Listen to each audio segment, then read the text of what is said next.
परमहंस सद्गुरू स्वामी मकरंदनाथ महाराज यांचं प्रवचन 26 एप्रिल।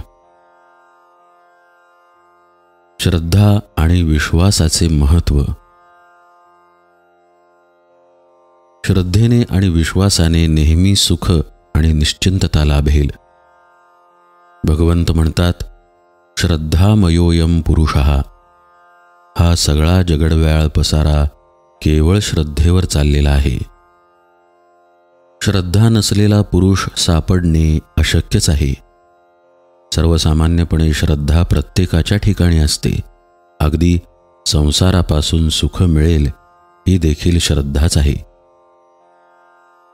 जेव्हा दोन व्यक्ती एकमेकांबरोबर संसार करायला सुरुवात करतात, तेव्हा त्यांना कोणत्या तर्काचा निश्चित आधार असतो की आपला संसार नीट चालणार आहे?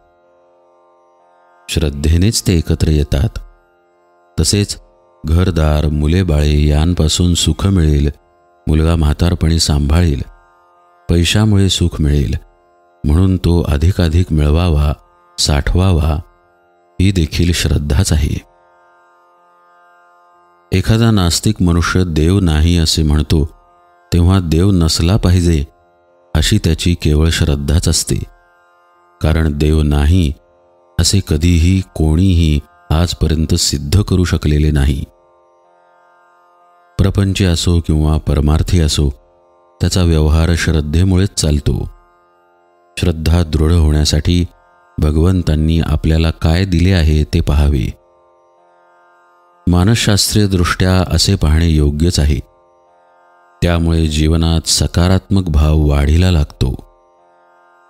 अशा प्रकारे भगवंतांची कृपा पाहत असताना आपल्या व्यक्तिमत्वामध्ये असलेली अपूर्णता कमी होऊ शकते।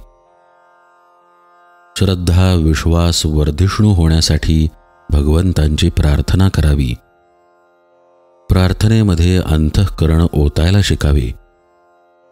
भगवंतांच्या अस्तित्वावर पूर्ण विश्वास ठेवावा। वरवरचा विश्वास ठेवून चालू नये।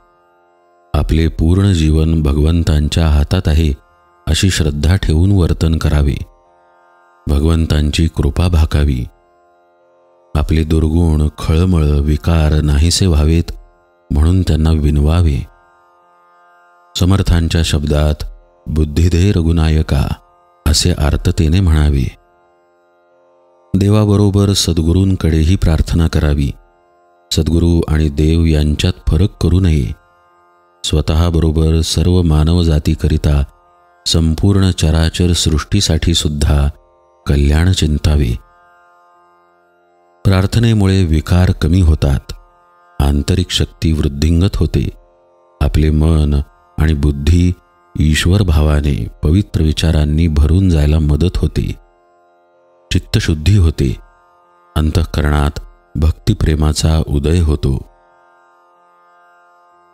सद्गुरूंच्या वचनावर विश्वास ठेवून त्यांनी दिलेले तत्वमसी हे वचन अंतःकरणात पक्के धरून साधकाने ध्यानाला बसण्यास सुरुवात केली तर विचार कमी होऊ लागतात। मनाचा लय घडतो, आत्मस्वरूपाची ओळख होते। परिणामतः सर्वत्र परमात्म दर्शन घेणे सुलभ होऊन जाते। ध्यानाबरोबरच विश्वासाने घेतलेल्या नामामुळे राम सर्व ठिकाणी भरून आहे अशा प्रकारचा भाव दृढमूल होतो। अशा प्रकारे सद्गुरूंनी दिलेल्या ध्यान अथवा नामस्मरणासारख्या साधनांनी आपला व्यवहार अधिक प्रेममय, तरल, सहृदय, उत्तम प्रकारचा होऊ लागतो। अशा प्रकारे श्रद्धा आणि विश्वासाचे सर्वच जीवनामध्ये अतिशय महत्त्व आहे। त्या बळावर आपण आपले ऐहिक व पारमार्थिक जीवन सफल करू शकतो। परमहंस सद्गुरू स्वामी माधवनाथ महाराज की जय। सब संतन की जय। जय जय रघुवीर समर्थ।